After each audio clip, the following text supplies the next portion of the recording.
नमस्कार, आप देख रहे हैं सी न्यूज भारत। मैं हूं आपके साथ स्नेहा सिंह।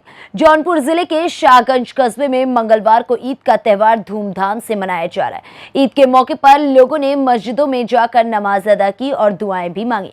नमाज के बाद लोगों ने एक दूसरे को गले मिलकर मुबारकबाद भी दी। चलिए आपको भी दिखाते हैं ईद की रौनक।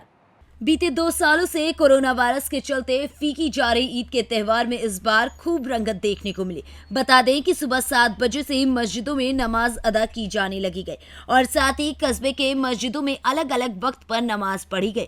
नमाज के बाद लोग एक दूसरे से मिले और गले लगकर ईद की मुबारकबाद भी दी गई। इस मौके पर बच्चों से लेकर बूढ़ों तक के चेहरे खुशी से खिल उठे थे।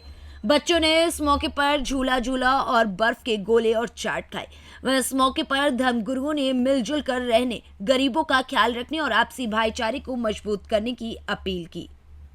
जैसा कि आज ईद का त्यौहार है, ईद के त्यौहार पे आप समाज को क्या संदेश देना चाहेंगे? बिस्मिल्लाहिर्रहमानिर्रहीम। ईद जो है बहुत ही पाक व पाकीज़ा त्यौहार है। रमज़ान में रोज़ा रखा जाता है 30 दिन के बाद। आज पहली तारीख है चाँद की, जिसको ईद का दिन कहा जाता है। और ईद के दिन हम सब जो है आपस में एक दूसरे से गले मिलते हैं और एक दूसरे की मदद के लिए तैयार रहते हैं। और ईद के दिन खुशी वो चीज़ है कि माल बांटने से कम होता है, लेकिन खुशी ऐसी चीज़ है जो बांटने से बढ़ती है। लिहाजा ये खुशी का दिन है, खुशी का मौका है। हमें एक दूसरे को जो है खुशी का पैगाम देना चाहिए, आपस में मिलजुल के हमें रहना चाहिए और अपने वतन से मोहब्बत में कमी नहीं होना चाहिए। जब तक हमारी मोहब्बत वतन से वाबस्ता न होगी, उस वक्त तक हम वतन के अच्छे चाहने वाले मुहाफिज नहीं हो सकते। और हम सब की मिसाल बिल्कुल ऐसे ही है कि जैसे इतना बड़ा हिंदुस्तान, और आपने देखा होगा गुलदस्ता होता है, गुलदस्ते में बहुत किस्म के फूल लगाए जाते हैं। क्यों बहुत किस्म के फूल लगाए जाते हैं? इसलिए कि अगर चाहिए 1-2 फूल होगा तो वो खुशनुमा नहीं हो सकता, खूबसूरत नहीं होता। जितने ही छोटे छोटे बड़े बड़े फूल लगाए जाएंगे उतना ही उसकी खूबसूरती में इजाफा होगा। लिहाजा वो गुलदस्ता हिंदुस्तान से जैसा है कि हिंदुस्तान में भी बहुत से लोग पाए जाते हैं, बड़े धर्म के मानने वाले, बड़े मज़हब के मानने वाले पाए जाते हैं। लेकिन उसी के साथ साथ मैं कहना चाहता हूँ, बिल्कुल ऐसे ही जैसे एक बाप के कई बच्चे होते हैं, वो सब अपने बाप की प्रॉपर्टी बचाते हैं। जितने बच्चे जितने बेटे होते हैं उन सब में आपस में झगड़ा होता है, इख्तिलाफ होता है। लेकिन जब बाप पे कोई वक्त आने वाला होता है मुश्किल का, या प्रॉपर्टी पे कोई वक्त आता है, तो वो सब एक हो जाते हैं।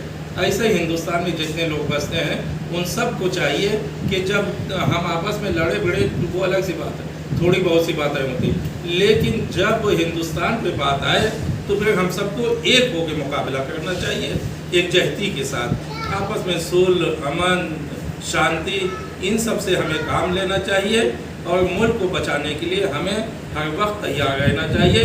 दुश्मन जो है लगा हुआ है हिंदुस्तान के पीछे कि हिंदुस्तान का शहजादा बिखरे, लेकिन हकीकत यह है अगरचे हिंदुस्तान ही चाहेंगे और हम सब एक साथ होकर खड़े हो जाएंगे तो दुनिया की किसी ताकत में ये दम नहीं है कि हिंदुस्तान का कुछ बिगाड़ सके। लिहाजा आखिर में ईद के दिन हम अपने तमाम मुसलमान भाइयों को गले लगाते हैं। उसी के साथ हिंदुस्तान में जितने लोग बसते हैं, हिंदू भाइयों, दूसरे लोगों, उन सब को भी हम गले लगाते हैं, उन सब को आने का मौका देते हैं। इस्लाम का मैसेज यही है, इस्लाम का पैगाम यही है कि खुद भी जियो, दूसरों को भी जीने का मौका दो। पास पड़ोस में ये ना देखो कि हमारा पड़ोसी कौन है, बल्कि ये देखो कि बसने वाला जो है वो अल्लाह का पैदा किया हुआ इंसान, इंसानियत के तहत उसकी मदद की जानी चाहिए और उसको मुश्किलात से निजात देना चाहिए।